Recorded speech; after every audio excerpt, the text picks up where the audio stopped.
So in my address on Sunday, I said that we need leadership in our movement.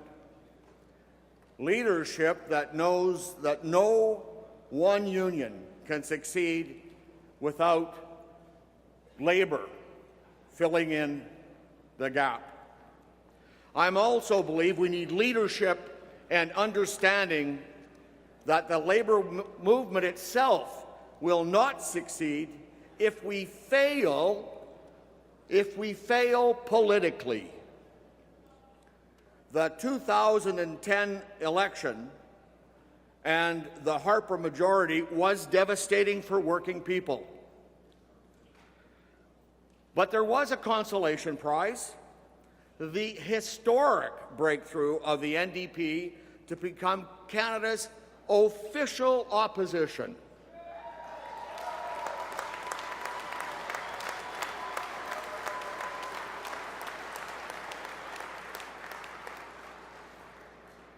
But before we had a chance to put Harper on the defensive, a second devastating event took place, and that was the death of our leader, my friend, Jack Layton. It took almost a year to succeed him. And in this past March, just only 8 months ago, Tom Mulcair was elected leader of the New Democratic Party and leader of the official opposition.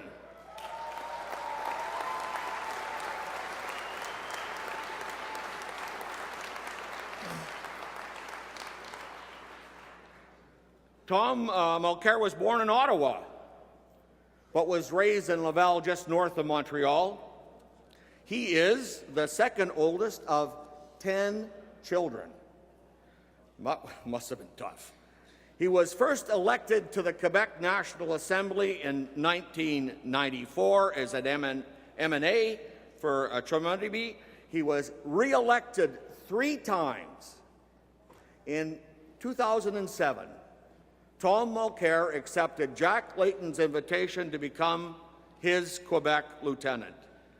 Tom Mulcair was first elected as an MP for Outremont in 2007 in a by-election and re-elected in 2008 and 2011.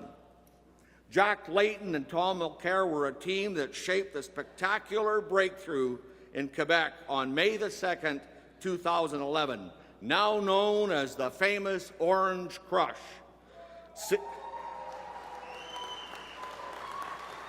Sisters and brothers and delegates, our job now is clear. We must hold and build on the NDP gains in Quebec and take that orange tide right across Canada. We have a historic opportunity in front of us to elect the first social democratic government in this country. And the next Prime Minister of this country will be Thomas Mulcair.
Ah là là. This is for you. Merci. You want the orange out of the way? Non, oui, c'est bon, merci. Merci beaucoup, Dave. C'est extrêmement. Thank you, Dave. That's really kind of you. Delegates, friends, what a pleasure to have you all here in Quebec City. I want to salute everybody who is in front with me here today, who's at the helm of this fantastic union, this fantastic new union with yesterday's vote. What an honor to be here with you today. I also want to introduce my friend, Denis Blanchette, who, as you know, is our spokesperson for the great national region. I want to thank Dave for the incredible leadership during his whole career, but especially in the past year. As you know, this year there were a lot of challenges in the last year, but every time things got tough, Dave was there to step up to the challenge. So congratulations to all.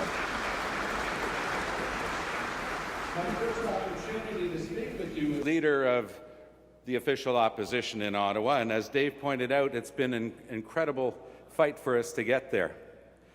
I don't know if you're aware of this, but the NDP currently has more than 500 parliamentary employees affiliated with your union. And yeah, you can applaud for sure.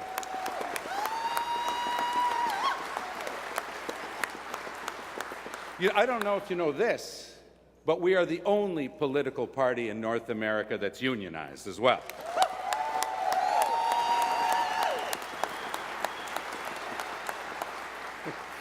Our employees are currently in the process of collective bargaining, but for today, I hope you'll see me as an ally and not just as an employer. It's worth pointing out that it's here in this hall in 2006 that the NDP, for the very first time in its history, held its national convention. And it's here, Quebecers know this, but it's worth mentioning this for the people from the rest of Canada. It's here in this hall that what we call the Déclaration de Sherbrooke, the Sherbrooke Declaration, was adopted by the NDP. Pour la petite histoire, as we say. For history, with no capital letter. That's where the NDP made an opening and an offer to Quebecers. Not to go through the ups and downs of another Meech or Charlottetown, but to open up to Quebecers on a common-sense, practical level with solutions to long-standing grievances. Isn't that what reasoned bargaining is all about, Dave? That's what we did. We put things on the table that had to do with workers' rights, for example. Since 1977, under Quebec's Charter of the French language, every worker in the province of Quebec who comes under the Quebec Labour Code has had a right to receive their instructions in French from their employer. Pretty normal in a province that's 95% French. But it had to be put into law because a lot of our employers didn't respect that. Our common sense approach with Robert Aubin, who's the chair of our caucus in Ottawa, is to make sure that that same right is put in for employees under the federal labor law. Because as you know, because of your sector, if you're in communications, but if you're in interprovincial commerce, if you're in a chartered bank, you don't have the right to receive your instructions from your employer in French. That's the type of thing the NDP has put on the table.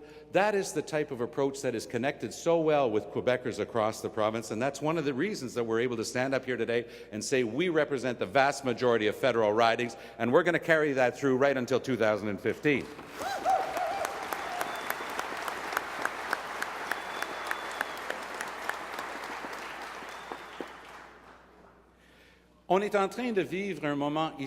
We're currently living a great moment in history. We have a government which is literally attacking workers' rights as never in the past, in the history of Canada. It's never been seen before.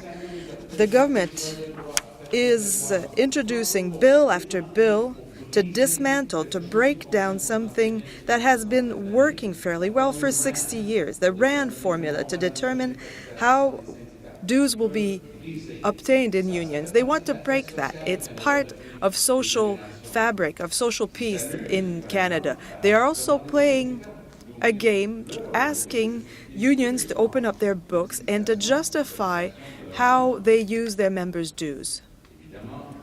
Obviously, they will never do the same for their friends in big business. French lesson.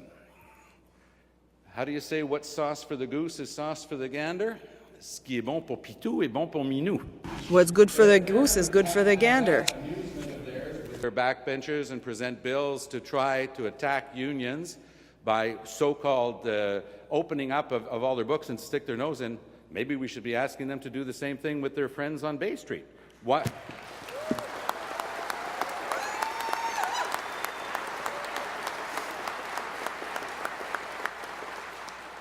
Mais je pense sincèrement que cette guerre... But I do believe that this ideological war against the rights of workers has gone on long enough. We believe that the government must stop once and for all these nonsensical attacks against labor rights and workers' rights.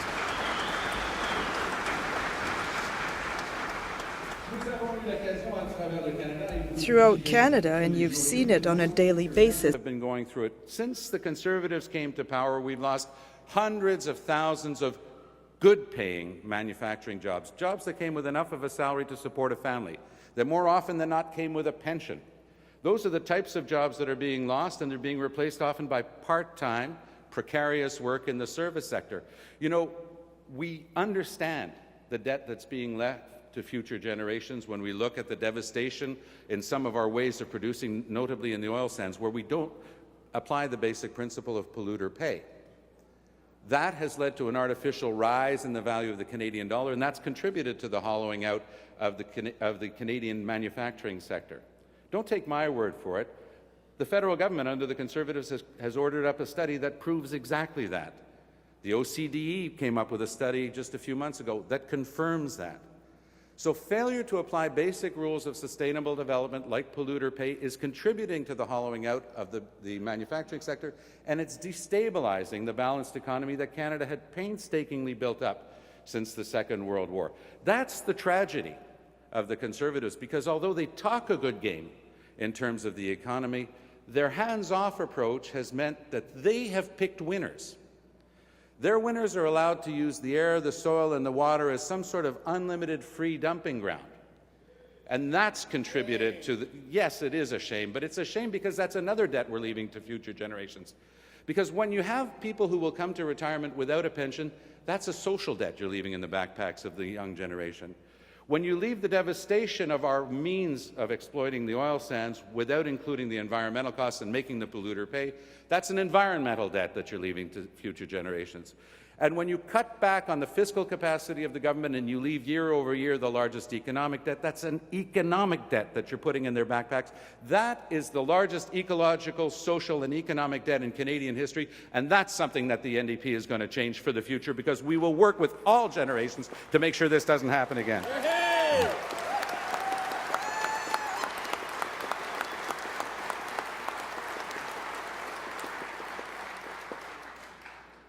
You have fought, and you are still fighting, to give working families an even break in Canada. That's why Stephen Harper doesn't like you. That's why Stephen Harper is going to continue fighting the ability of organized labour to represent and to defend those rights. The Supreme Court of Canada, case after case, is starting to affirm and confirm the rights of organized labour in this country, and it's about time. And it's absolutely necessary.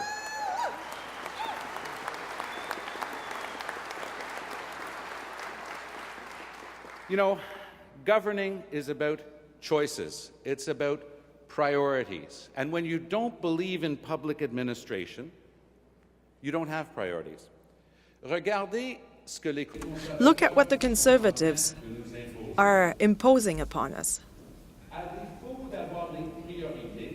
Since there are no priorities, they can't preserve what is essential in public services. Look at what's happening in the cuts to the Food Inspection Agency. $46.6 million in cuts to CFIA. Is it surprising now that we're right in the middle of the biggest meat recall in the history of Canada? Use their terms well. They don't mind attacking public servants because they know that that resonates with a certain part of the population. What they tend to forget is that public servants provide a public service. And if you don't have priorities and you don't understand that the whole pyramid of public administration exists to do ultimately one thing, provide a service to the public, and that's the last thing you cut, then you wind up doing like the Conservatives, cutting $46.6 million at the Canadian Food Inspection Agency, cutting $50 million in aeronautical inspection in Canada. That's the type of thing that leads to tragedies like the recall of the beef. Don't forget that when 22 Canadians died from listeriosis, our agriculture minister made jokes about death by 1,000 cold cuts. He's still the agriculture minister. That is an indication of a government that doesn't know priorities and doesn't understand that governments exist for the protection of the public. When you don't understand Canada and regional differences, you start talking about seasonal employees. This just in, there's no such thing as a seasonal employee. But in a country as large as ours that depends on resources and depends on tourism, there is such thing as seasonal employment. But when you want to attack that, you start saying, well, you have to move if you want to keep that job. But where does the fisherman from Atlantic Canada get the next aid on the boat, one that they've trained for 3 years, if their aid is told that they can no longer get their employment insurance during the off-season? You start dismantling the Canada that we know. So as Stephen Harper has dismantled a lot of the institutions that identify us as Canadians, a free, universal, accessible public health care system, you sit down, like Jim Flaherty did last December, and you announce, no discussion, no debate, no negotiation, that you're taking $36 billion out of health care. What does that lead to? Inevitably, that leads to privatization. That leads to two-tier health. What is two-tier health? Simply means that poor people won't have access to health care. 50 years ago, following Tommy Douglas's model in Saskatchewan, Canadians decided as a people, and it's a reflection of our fundamental goodness to each other, that no Canadian family should ever have to decide between having a sick child seen by a doctor and being able to put food on the table. Under the Conservatives, that risks being lost and will be there, Dave. I promise you to stand up and defend free, universal public health care. Hey, hey, hey!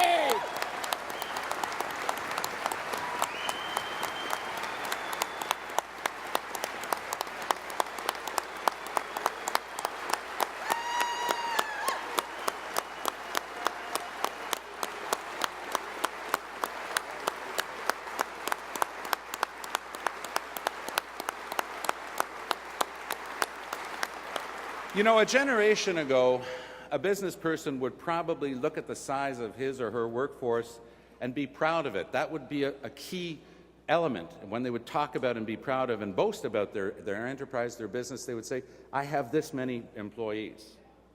Today, they look at unloading, they look at sending offshore, they look at contracting out as a solution all the time.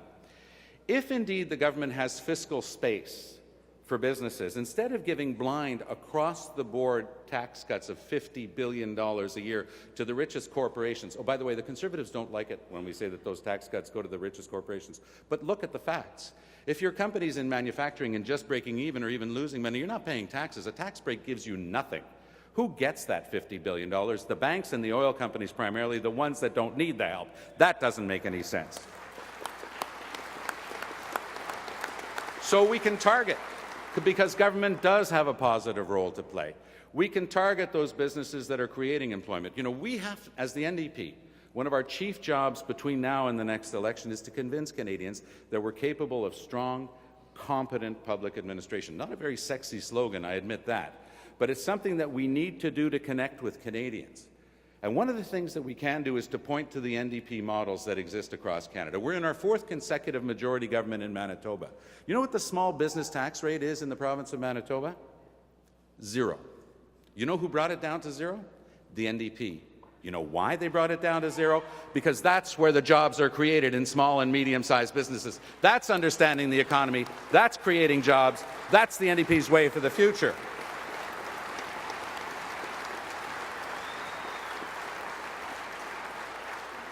Let's look at the Conservative model. Can you say electromotive diesel? I was on the picket line with them last winter. During the 2011 election campaign, a certain Stephen Harper went to Electromotive Diesel, smiled as he gave the company a $5 million check. Right after that election, the same company looked at its employees and said, oh, by the way, you have a choice. You take a 50% pay cut, or we move the company. They moved the company. I promise you that in the next election campaign, we will, in the NDP ads, play the tape of Stephen Harper at Electromotive Diesel so Canadians will remember what he did.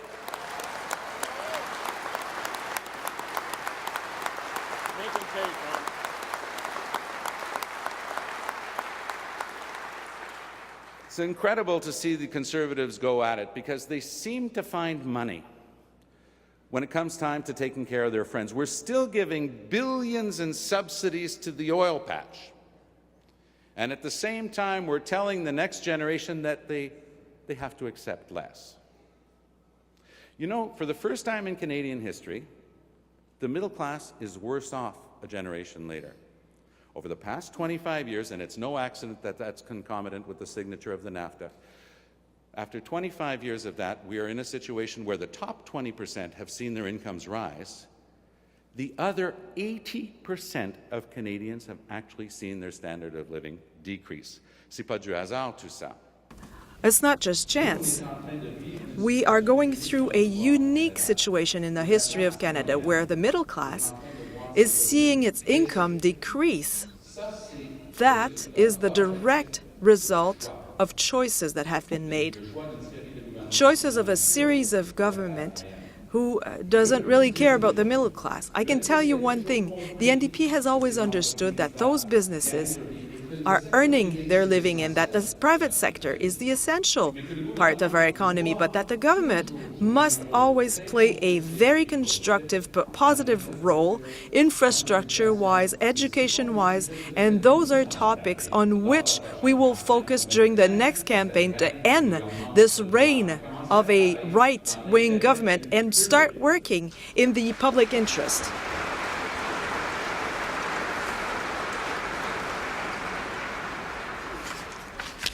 Let me promise you this, that the only powerful interest that any member of an NDP government is ever going to be asked to serve is the public interest. That defines us. So don't let the caricatures of our adversaries impress you, because we are indeed in favor of increased trade. But we want it to be fair trade. We want it to be reciprocal trade.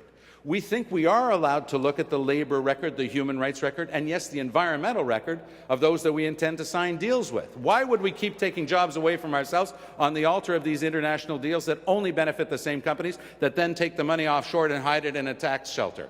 That's something that we're going to change.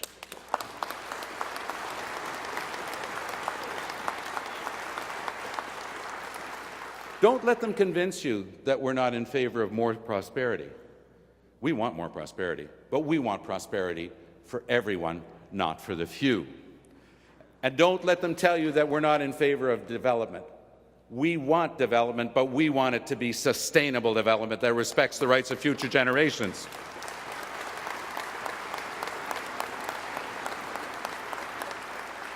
That's what it means to have a long-term vision. Le rôle du NPD.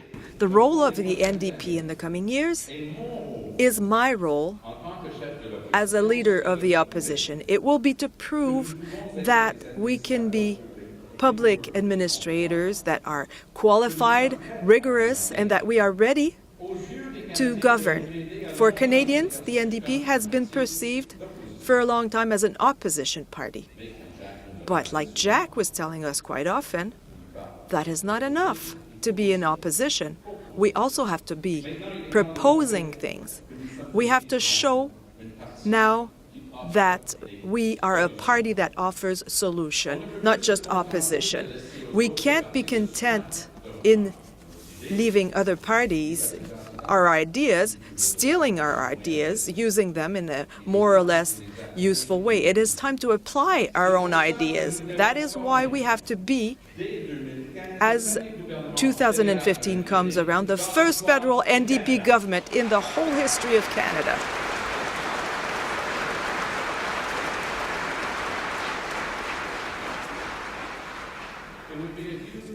To minimize the extent of the challenges we face together.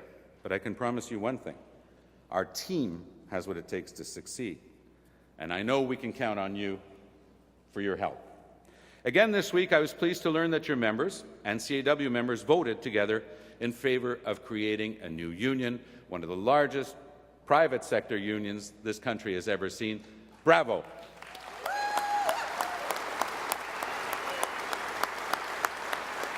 This is great news not only for our workers, but for our society, for Canada as a whole. And I know that the support of a new union can make a huge difference. That's why I invite you to send a clear signal to Ottawa of the change that's coming in 2015. By providing increased support to the New Democratic Party, let's work together, my friends, because by joining forces, we can build a fairer Canada and a better world. Merci beaucoup. On continue. Let's keep on going.